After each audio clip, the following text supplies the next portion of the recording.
할렐루야 굿TV 세상을 보는 창 5세 고감을 시청하시는 시청자 여러분, 저는 광주 청사교회 백윤영 목사입니다.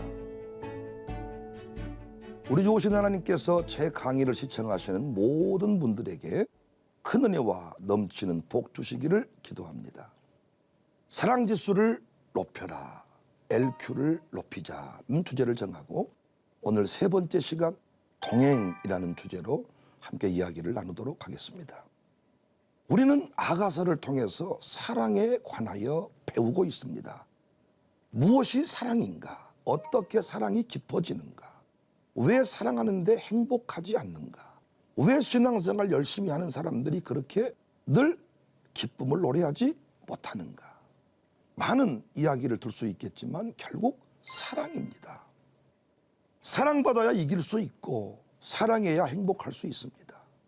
아무리 교회가 크고 아무리 성도들이 많이 모여도 목사가 사랑할 수 없다면 그 목사님은 무너지고 말 것입니다.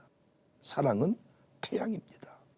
움츠린 영혼을 활짝 피어나게 합니다. 인생을 빛으로 인도합니다.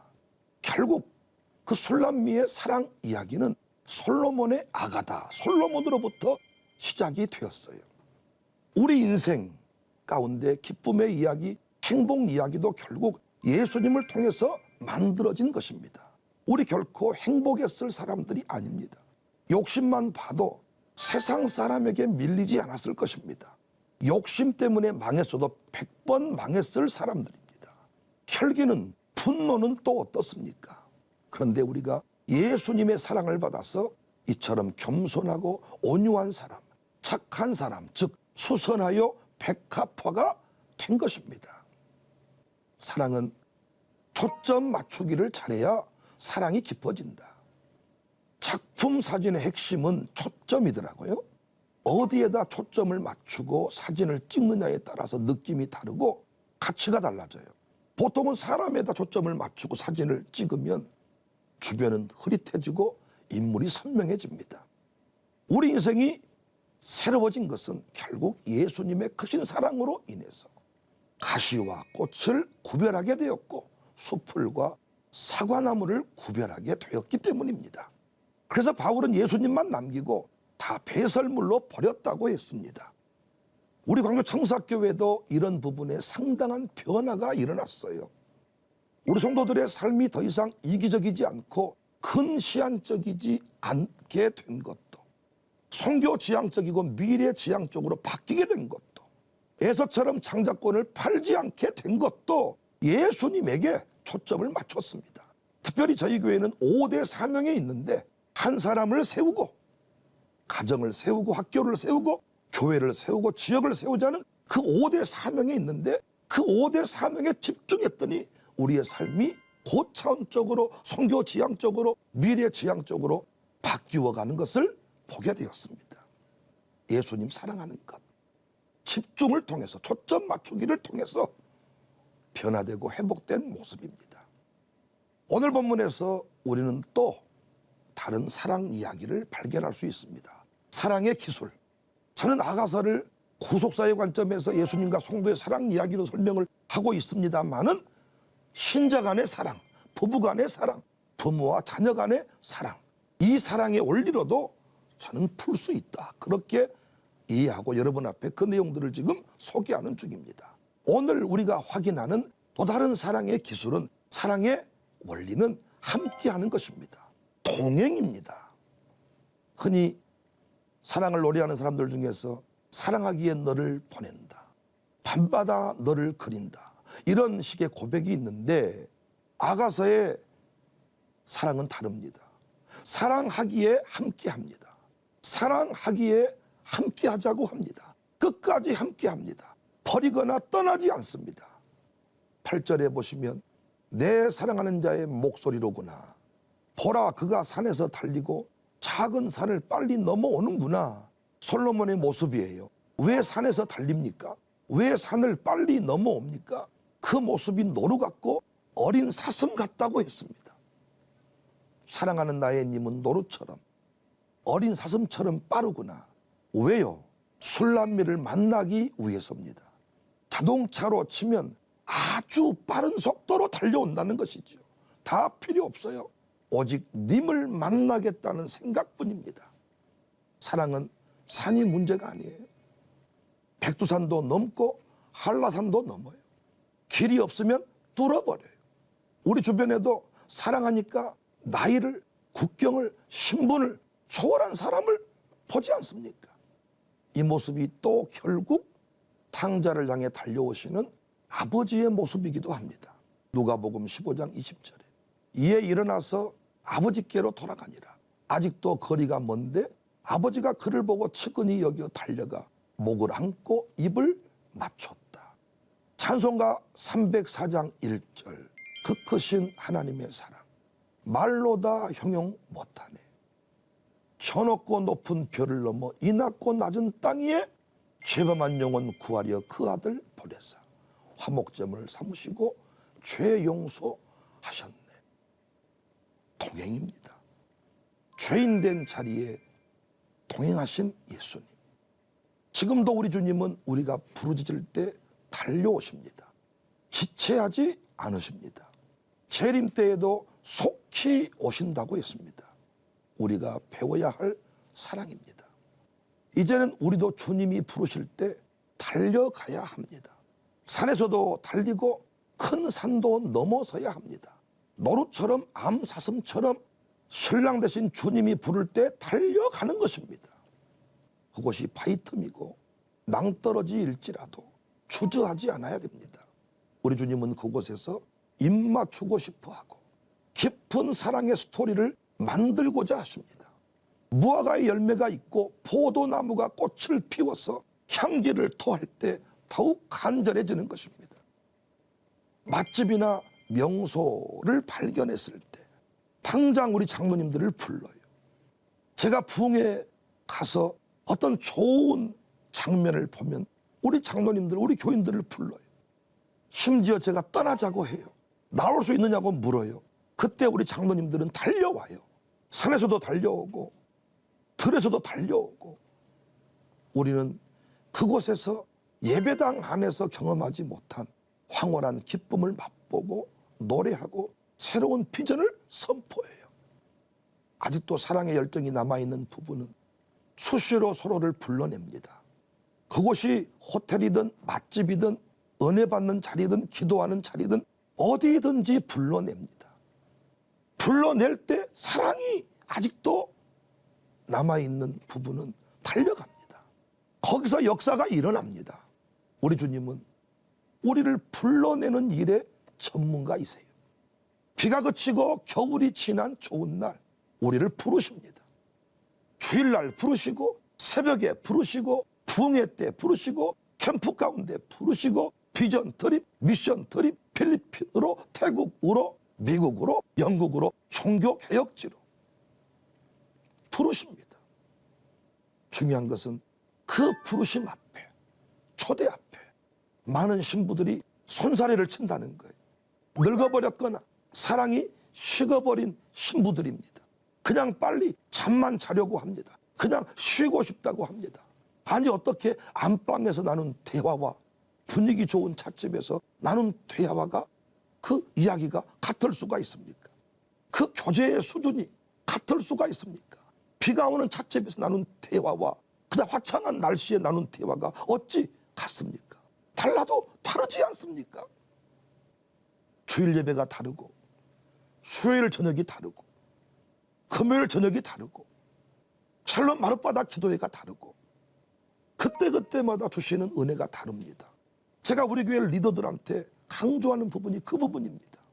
주일이 다르지 않냐. 정말 당신이 사랑한다면 초대하는 것이다. 불러내는 것이다. 일어나 함께 가자고 말하는 것이다. 부흥회에 가자. 기도회에 가자. 새벽 기도회에 가자. 정말 우리 부모님들이 자녀를 사랑한다면 모든 모임의 자리에, 모든 예배의 자리에 자녀를 초대하는, 일어나 함께 가자. 우리는 지금까지 그렇게 하지 못했습니다. 엄마 아빠 교회 갔다 올 때 너는 집에 있어라. 사랑하지 않은 것이죠. 사랑한다면 은혜 받는 자리에, 변화되는 자리에 일어나 함께 가자 해야 합니다. 샬롬 교사들도, 대안학교 교사들도, 주일학교 선생님들도 마찬가지입니다. 한국이 다르고 미국이 다르고 미국이 다르고 영국이 다르고 저는 그래서 끊임없이 각종 예배에 성도들을 초대하기도 하지만은 전 세계로 우리 성도들을 데리고 떠납니다. 우리 주님이 우리에게 끊임없이 일어나 함께 가자 초청하셨듯이 저도 제가 알고 있는 영적인 세계로, 제가 알고 있는 그 좋은 땅으로 우리 교인들을 초청하고 초대합니다. 물론 그분은 우리가 부를 때, 필요할 때 언제든지 노루처럼 사슴처럼 달려오십니다. 우리 교회, 광교청사교회, 특별히 이 시청자 여러분, 오세고감 가족 여러분, 여러분과 저의 이 사랑 스토리 속에서 이런 열정, 이런 감격들이 계속 이어졌으면 좋겠어요. 목사는 성도에게 끊임없이 일어나 함께 가자 할 수 있어야 돼요. 부임해서 목회를 시작하면서 교회 여러 가지 상처가 있고 눈물이 있을 때, 여러 가지 아픔이 있을 때 그냥 장로님들이 하라, 이렇게 해라, 그 길을 따라가는 게 좋은 게 아니고 목사님이 보았던 그 비전의 세계, 그 꿈의 그 나라, 그 하나님 말씀하신 그곳으로 장로님들을 설득하여서 일어나 함께 가자. 그곳이 낭떠러지이고 은밀한 곳이라도 일어나 함께 갑시다. 장로님들이 경험하지 못한 세계이기 때문에 낭떠러지로 가지 않으려고 합니다. 어느 순간 지나면 이곳이 좋습니다. 그냥 우리는 편하게 살고 싶습니다. 평상시 가보지 않은 길이니까, 해보지 않은 길이니까 가지 않으려고 합니다. 그래서 주님은 일어나 함께 가자고 합니다. 청사교회와 일어나 함께 가자, 함께 가자고 합니다. 그때 우리가 할 일은 뭡니까? 동행입니다. 순종입니다. 일어나서 주님의 손을 잡는 것입니다. 목사가 할 일은 그 일입니다. 지도자가 할 일은 그 일입니다. 좋은 말만 들으려고 하는 게 아니고 꽃이 필 때 그 타이밍이 있거든요. 그때 그곳에 가야 되거든요. 포도 열매가 익을 때, 무화과 열매가 익을 때, 아름다운 꽃이 있을 때, 단풍이 가득할 때, 그때 일어나 함께 가자. 그곳에 나아가야 되거든요. 그 순간이 겨울도 지나고 비도 그친 환상의 때입니다. 그 타이밍을 놓치면 안 됩니다. 평생 후회할 일이 생깁니다. 저는 우리 아이들에게 샬롬 스쿨이 낭떠러지 은밀한 교제의 장이 아닐까 생각해 본 적이 있어요. 왜? 일반 아이들이 가는 학교가 아니에요. 일반 학교는 성적을 매기고 좋은 대학에 가는 것이 목표이지만 우리는 공부를 통해서 대학 가는 것만, 대학 가는 데만 초점을 두지 않고 그 아이의 은사와 재능을 발견하는 쪽으로 저희들은 시험을 보지 않습니다. 오히려 저희는 새벽 기도를 드리게 합니다. 영적인 이런 가치를 붙들고 교육을 받기 때문에 우리 아이들에게 전혀 다른 길일 수 있습니다. 그런데 하나님께서 가정들을 초대했어요. 일어나 함께 가자. 일어나 샬롬 스쿨에 나아가자. 샬롬 스쿨로 가자. 놀랍게 그 초대에 응한 사람들은 차원이 다른 기쁨들을 노래하고 있습니다. 유아스쿨 때 부름받은 게 다르고 초등학교 때 부름받은 게 다르고 고등스쿨 나이 때 부름받은 게 달라요. 그때 그 타이밍이 너무 중요합니다. 저 역시 30대의 낭떠러지 은밀한 곳 광주 청사교회로 초대를 받았습니다. 광주 지역에서 학교를 다녔습니다. 여러 차례 여러분과 대화를 나눴듯이 저는 목사 아들이었지만 어느 순간 국회의원 하고 싶었습니다. 그래서 그때 정치인들과 함께 활동을 하고 영적인 일보다는 좀 다른 차원의 일들을 하고 살았습니다. 그래서 제가 광주에서 목회를 하면 그때 그 지난날의 친구들, 선배들을 만나고 좀 어려운 일이 생길 것 같아서 저는 경기도권에서 목회를 하겠습니다. 나름대로 이렇게 원칙을 정했습니다. 하나님은 생각지도 못했던 곳으로 저를 인도했습니다. 광주노회 주교연합회 강사로 갔다가 선배로부터 교회를 소개받았습니다. 교회가 너무 멋진 예배당을 건축하고 아픔을 겪고 있었습니다. 예배당이 너무 멋져서 저같이 새내기 목사는 감이 올 수 없는 교회이겠다. 물론 건물과 달리 안에 여러 가지 상황은 어려웠습니다. 진짜 낭떠러지 은밀한 곳과 같았습니다. 그때 주님이 저를 부르셨어요.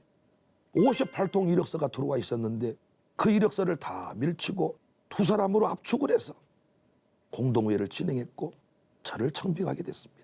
그때 저는 기쁨으로 그 모든 상황들 하나님의 뜻이라 여겨지니 기쁨으로 아멘하며 달렸습니다. 빛의 속도로 달렸습니다. 그래서 광주 청사교회 부흥 스토리가 만들어지게 되었고 오늘의 배균형이 만들어지게 되었습니다. 그때 제가 일어나 함께 가자, 일어나 광주로 가자 할 때 고집을 피우고 아닙니다, 저는 서울이 좋습니다, 아닙니다, 저는 경기도권에만 머물겠습니다, 이렇게 고집을 피웠다면 저는 이 멋진 지금 아름다운 역사를 경험하지 못했을 것입니다. 여러분도 혹시 지금 거하는 곳이, 지금 서 있는 곳이 낭떠러지 은밀한 곳일 수 있습니다. 어떻게 하다가 그 부름받고 지금 그 자리에 서 있을 수 있습니다. 기대하십시오. 그곳에서 하나님께서 이루실 일들이 있습니다. 역사의 중심에 섰던 사람들, 이 은밀한 사랑의 맛을 아는 사람들이었습니다. 그래서 때론 감옥으로 부르고 사자굴로 불러도 안 갑니다, 못 갑니다, 그럴 수 없습니다 한 게 아니고 달려갔습니다. 산을 넘어왔던 그 사랑을 배워서 그곳으로 달려갔습니다. 역시 달려간 보람이 있었습니다. 그곳에서 나눈 짜릿하고 황홀한 사랑, 이루 말할 수가 없었습니다. 다시 말씀드리지만 사랑은 함께하는 것이에요. 은밀한 곳에서 단둘이 깊이 대화하고 교제하는 것이에요. 사랑하기에 너를 보낸다? 거짓말입니다. 사랑은 달 보고 우는 것이 아닙니다. 사랑은 어디든지 끝까지 동행하는 것입니다. 지난날 최성수 씨의 노래 가사, 누가 나와 같이 함께 울어줄 사람 있나요? 따뜻한 동행이 될까 노래했습니다. 그런데 하나님의 사랑을 경험한 윤한기 씨는 전혀 다른 노랫말을 썼어요. 저는 이 노랫말이 옳다고 생각해요. 여러분이라는 노래인데, 내가 만약 괴로울 때면 내가 위로해 줄게. 내가 만약 서러울 때면 내가 눈물이 되리. 어두운 밤 험한 길을 걸어갈 때 내가 너의 등불이 되리. 허전하고 쓸쓸할 때 내가 너의 벗되리라. 나는 너의 영원한 형제야. 나는 너의 친구야. 오호, 나는 너의 영원한 노래야. 나는 너의 기쁨이야. 만약 내가 외로울 때 누가 나를 위로해 주지? 나는 너의 영원한 기쁨이야. 내가 너의 친구가 되어줄게. 내가 너의 벗이 되어줄게. 시청자 여러분, 사랑하십니까? 더 깊은 사랑을 원하십니까? 함께하는 시간을 만드십시오. 동행하십시오. 가수 남진 씨의 히트곡에서도 이런 사랑을 확인할 수 있습니다. 님과 함께 저 푸른 초원 위에 그림 같은 집을 짓고 사랑하는 우리 님과 한 100년 살고 싶어. 봄이면 씨앗을 뿌리고 여름이면 꽃이 피어요. 가을이면 풍년되고 겨울이면 행복해요. 멋쟁이 높은 빌딩 것이 되지만 유행 따라 사는 것도 제멋이지만 반딧불 초가집에서도 님과 함께. 이야, 멋쟁이 높은 빌딩 것이 되지만은 님 없는, 사랑할 수 없는 그 빌딩 지옥이라는 것이지요. 님과 함께 같이 산다면, 그림 같은 집을 짓고 님과 함께 같이 산다면 나는 행복합니다. 한 100년 살고 싶어. 유행 따라 사는 것도 제멋이지만 반복합니다. 반딧불 초가집도 님과 함께. 나는 좋아 님과 함께. 사랑하는 시청자 여러분, 저는 목회하면서 늘 이 아가서의 사랑 고백들을 기억합니다. 성도와 함께하는 것이 사랑이다. 끝까지 함께하는 것이 사랑이다. 그래서 저는 어떤 의미에서 이런 사랑을 실천하면서 목회가 아주 좀 새로워졌습니다. 성도들이 힘들어할 때 물질로 돕는 것도 중요하지만 목사가 곁에 있어주는 것이 중요하더라고요. 우리 기독교는 누군가 몸의 종교다, 몸의 신앙이다, 이렇게 말한 적이 있어요. 눈에 보이지 않는 하나님이 몸을 입고 이 땅에 오셨다. 그리고 몸을 내어주셨다. 성도를 사랑한다면 목사가 몸을 내어줘야 된다. 돈 보내는 것 어떤 의미에서 어렵지 않습니다. 그러나 저도 여러 일정들 있어서 성도가 수술할 때, 성도가 아플 때, 성도가 어떤 상을 당했을 때 그 자리 찾는 것이 어렵습니다. 그런데 몸을 내어주는 것이 사랑이다. 함께하는 것이 사랑이다. 역시 성도들은 그 사랑에 감동을 받습니다. 사랑은 각자의 삶을 따로 살아가는 게 아니에요. 사랑하니까 내가 너와 함께할 수 없었다. 우리는 보통 아이들한테도 아이들이 놀이동산 한번 가자고 하면 바쁘다고 합니다. 그때 아이들이 투정을 하면 야 이놈아, 아버지가 너를 위해 돈 벌고 아버지가 이렇게 열심히 움직이게 한 너를 위해 옷도 사주고 신발도 사주고 네 학비도 될 수 있지 않냐. 그래서 아들을 위해서 열심히 일하는 것처럼 말하지만 아들이 원하는 것은, 자녀가 원하는 것은 아버지와의 동행입니다. 동행하는 사랑. 저는 그래서 우리 교회에서 강조하는 것이 있습니다. 어떤 이유로든지 간에 부부간 각방을 쓰면 안 된다. 어떤 상황에도 각방을 쓰면 안 된다. 그런데 의외로 많은 가정들이 각방을 쓰고 있습니다.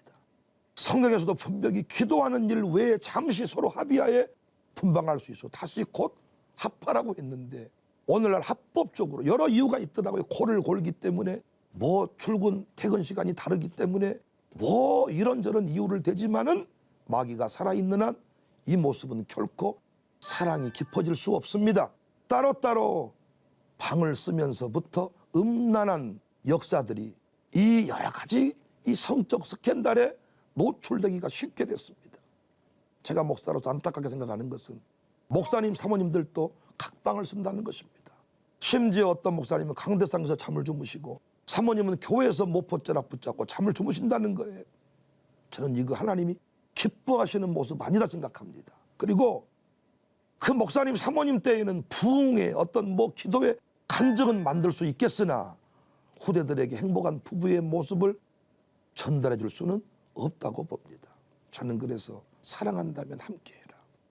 우리 교회 2대 담임 목사 뽑을 때 58통 이력서가 들어왔어요.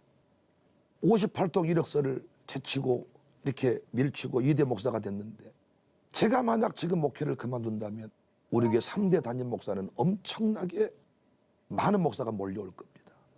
그러니까 우리 교회 3대 담임 목사는 저 아니어도 할 사람이 많지만 우리 집안에서 남편은 저밖에 없고 아버지는 저밖에 없다는 거예요. 그러니까 제가 함께하지 않으면 한지연이라는 사람은 남편이 없는 겁니다. 두 아들에게 아버지가 없는 것입니다. 진짜 사랑한다면 함께하는 시간을 만드는 것이죠. 그래서 우리 주님은 일어나 함께 가자. 솔로몬도 일어나 함께 가자. 분방하지 않기를 바랍니다. 제가 두 번째 강조하는 것은 모든 모임에 부부 단위 참여를 강조합니다. 항상 어떤 집은 남편은 일하고 아내는 떠나고 저는 이것도 나중에 후회할 만한 일이다. 그래서 저는 항상 모든 모임에 함께 참여하도록 이렇게 강조하고요. 그리고 항상 부부 중심의 사역을 강조합니다. 부부 중심의 사역을 하다 보니까 여러 가지 그 음란한 일들에 마귀의 유혹에 넘어가지 않습니다. 저도 이것들을 실천하고 있습니다. 목회할 때부터 처음에 제가 담임 목사를 시작하면서부터 저는 모든 모임에 아내와 동행하겠습니다. 모든 일정에 아내를 참여시키겠습니다. 물론 제가 목회에 어떤 그 기관을 맡긴다는 게 아닙니다. 저와의 동행을 말하는 것입니다. 심지어 부흥회를 떠났을 때에도 꼭 부흥회 그 장소에 아내를 초대하고 아내와 그 자리에서 함께하는 것을 저는 강조합니다. 심지어 제 두 아들도 그 부흥회 자리에 초대합니다. 함께하는 것이 사랑임을 깨달았기 때문입니다. 아무리 바빠도 우리 장로님들과 함께하는 시간을 만듭니다. 저는 매년 아주 그 떠나는 일정들이 많은데 그 일정에 저는 목사님들과의 어떤 그 모임이 많기보다는 우리 교회 장로님들과 성도들과 떠나는 일정들이 많습니다. 함께 할 때, 좋은 곳을 보여줄 때, 그 멋진 곳에 함께 나아갈 때 사랑이 깊어지는 것을 경험하고 있습니다. 사랑하는 오색 오감 가족 여러분, 깊어지는 사랑을 원하십니까? 동행하십시오. 그리고 함께 방을 사용하십시오. 그리고 멋진 곳으로 여행을 떠나십시오. 모든 사역의 모든 모임에 초대하십시오. 거기에서 깊어지는 사랑의 역사를 경험하게 될 것입니다. 하나님의 말씀으로 세상을 이해하고 바라보는 마음의 창이 여러분 안에 열리기를 소망하며 이 시간 마치겠습니다. 감사합니다.